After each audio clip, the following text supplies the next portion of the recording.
musicothérapie très simplement, en disant qu'on utilise l'outil musique, que ce soit les instruments ou le fait d'écouter la musique, comme moyen de communication. Voilà. Donc mettre en place une communication entre deux personnes ou plusieurs personnes.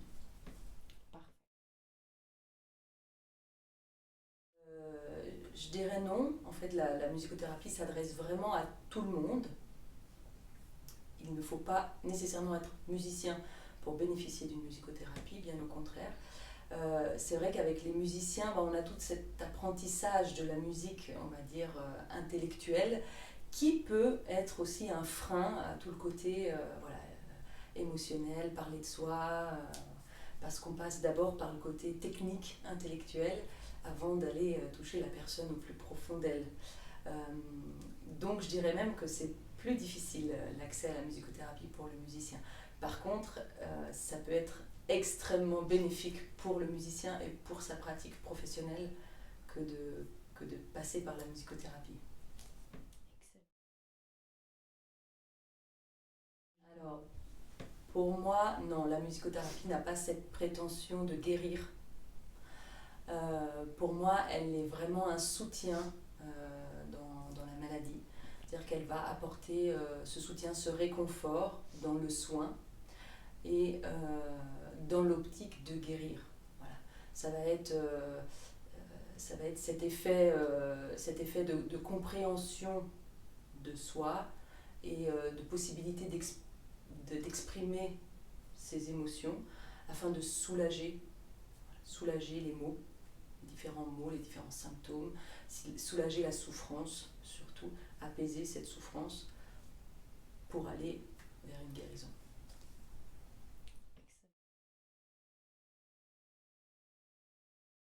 Et on distingue donc deux parties, la musicothérapie dite active et la musicothérapie dite réceptive.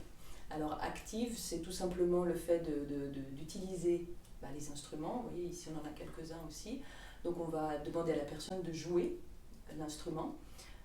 Ça peut être un instrument donc, à cordes, un instrument de percussion, mais ça peut aussi être le corps ou la voix, exactement, puisque c'est un instrument qui fait partie de la personne.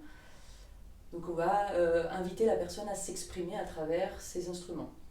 Et on va échanger dans ce sonore, dans ce non-verbal, avec la personne. La musicothérapie réceptive, donc effectivement la personne va être moins dans l'action, elle va être dans l'écoute, hein, donc écoute de la musique ou écoute d'une musique en direct que le musicothérapeute va pouvoir faire pour la personne.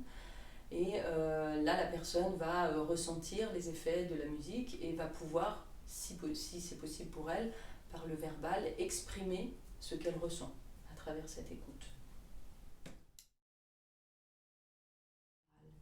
Alors moi, j'aime beaucoup commencer mes séances par un accueil de la personne. Donc voilà, comment elle va aujourd'hui, comment elle se sent, s'il s'est passé quelque chose dans la semaine ou dans la journée, ou voilà, qu'elle puisse m'informer. Du coup, moi, je prends en considération toutes ces informations et ensuite on passe à la partie pratique de la séance. On fait la séance ensemble. À chaque fois, je m'intéresse aussi à la personne, de ce qu'elle ressent, comment elle vit, le moment sonore, le partage ou l'écoute. Et voilà comment se passe la séance. Et à la fin, voilà, toujours un petit temps aussi de verbal, si la personne souhaite exprimer quelque chose. Et puis ensuite, la prise de rendez-vous pour la semaine d'après, et ainsi de suite.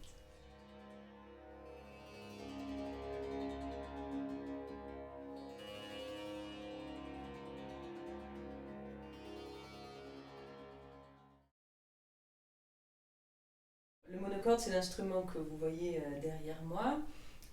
Donc c'est un instrument à cordes, on appelle aussi lit sonore parce que, comme vous voyez, il est assez grand, la personne peut s'allonger dessus, c'est en bois. Il y a comme un creux dedans, une caisse de résonance, et on vient activer les cordes dessous, ce qui va faire vibrer le bois, et la personne va ressentir donc la vibration sur tout le corps.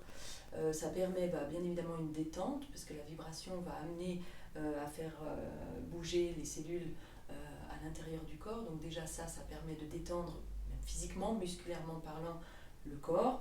Et moi j'aime bien aussi l'image où la personne va venir s'enfoncer dans le son, comme si elle s'amenait dans cette bulle de son. Ça va créer une bulle sonore où la personne va pouvoir vraiment se retrouver avec elle-même et pouvoir vivre des émotions à travers le sonore. Alors on peut soit jouer, soit on peut aussi apporter la voix. Moi j'aime beaucoup chanter avec le monocorde. Et j'amène aussi la personne à elle-même sortir sa voix, s'exprimer à travers la voix pour qu'on puisse avoir ce partage sonore.